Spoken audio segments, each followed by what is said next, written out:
You're listening to Interviews, the podcast that cracks the entrepreneurship code. I'm your host, Laurent Autin. I'm an entrepreneur, coach to entrepreneurs, and startup mentor with more than 20 years experience running companies and advising entrepreneurs. Being an entrepreneur is the most difficult job there is. There are no practical guidelines. So join me every week and learn how you can better navigate your entrepreneurship journey and become an exceptional entrepreneur. There's no denying that being an entrepreneur is extremely hard. So I created this special series, The Entrepreneur Alphabet, so you understand what it takes to be a successful entrepreneur. I will share practical A to Z insights across 26 short episodes. Yes, you got it, 26, like the number of letters in the alphabet. And today, we cover the letter C, like cash.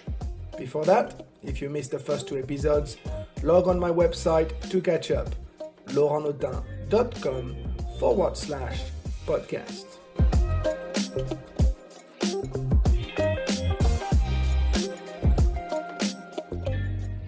Make no mistake, your number one job as a business owner is not to die. In human bodies, blood is what keeps us alive. In a company, the lifeblood is cash flow. That's why your number one priority should always be cash flow. Cash flow is the real cash, the money that you have on hand. It's different from revenue or profit, which are numbers on a piece of paper. Cash flow is tangible. You can see it in your bank account. The money that you have in your bank account will be used to pay for supplies, staff salaries, and your own, if you can, overhead costs. You will invest in technology, product or business development, etc. I have no doubt you want to grow your business. Well, growth requires cash. The faster your business grows, the more cash you need. Plus, it may often make the difference between surviving and dying at times of turmoil like the worldwide COVID-19 situation. So, do you have consistent sources of cash to fuel the growth of your company? Is a question that should always be in your mind. If it sounds scary, rest assured, you don't need to be an accountant expert to do well in business. But you definitely need to know how to properly manage cash flow, because if you do, then you can make decisions based on it and constantly adjust your direction to keep your company in good shape. Let me be more practical. First, you need to remember cash flow is comprised of two movements. The money in, i.e. coming in from your sources of revenue, and the money out to cover your expenses. Managing cash flow means you must always supervise those two movements. Maintaining a cash flow forecast file will help you do that. Basically, it's a file that shows the forecast of your business cash in and out over the next 60 to 100 days, sometimes even more, so you can plan payments and expenses according to your revenue and never run out of cash. You don't have to do it yourself. You can hire an accountant to do it for you, but you need to be always on top of it. Second, there's one rule of thumb to follow to generate sufficient cash flow and fuel the growth of your business. Get money in fast and get money out slow. So you must come up with tactics to do that. I can give you some examples to speed up the cash in. Eliminate mistakes.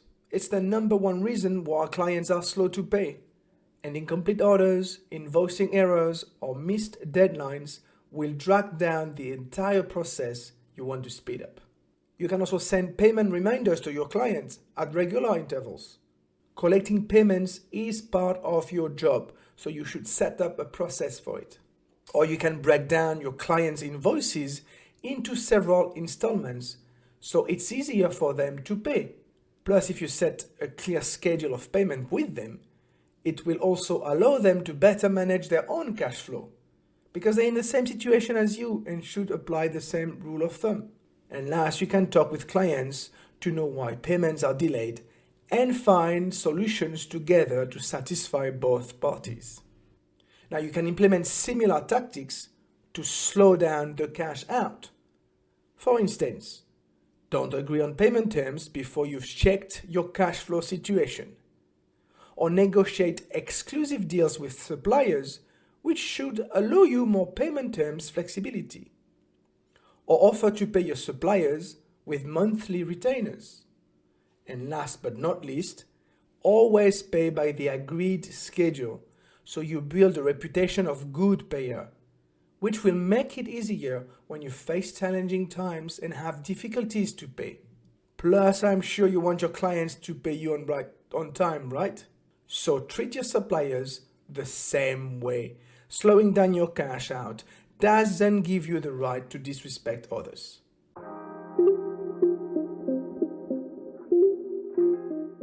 There are many other ways to improve your cash flow.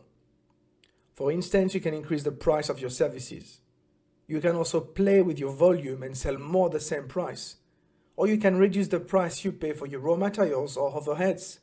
Or you can reduce the amount of stock or equipment you have on hand. As you can see, you have a lot of tools at your disposal to stay on top of your cash flow. So I will conclude by giving you the best tool of them all. It all starts in your head and your approach to money. It's simple. You just need to remember money isn't a goal. It's a mean to grow your business and achieve whatever goals you have set up. I see too many founders nowadays who glorify money above everything else. They have eyes full of stars, that's good, but they worship money as a solution to all their problems. And all of that is amplified by TV reality shows and social media, where being a millionaire seems to be the only criteria to live a successful life.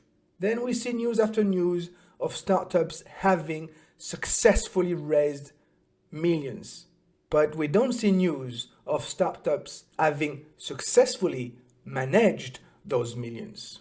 Well, for founders like you, it can turn into a big slap in the face, because while you're dreaming about being the next unicorn and focusing all your energy onto that elevator pitch you think will change your life forever, you forget one thing: everything else. Raising money doesn't make you successful, especially if you don't know how to manage it properly. Being focused on money blindfolds you. Your primary source of funding's tough growth will always be your customers. So instead of preparing for one run of investments after the other, you should set up your company's foundations so you can serve your customers. Otherwise, it's like building a house without foundations. You are doomed to collapse even before starting. Thank you for listening. If you like this show, please leave a review on Apple Podcast or Podchaser. See you next time. Bye for now.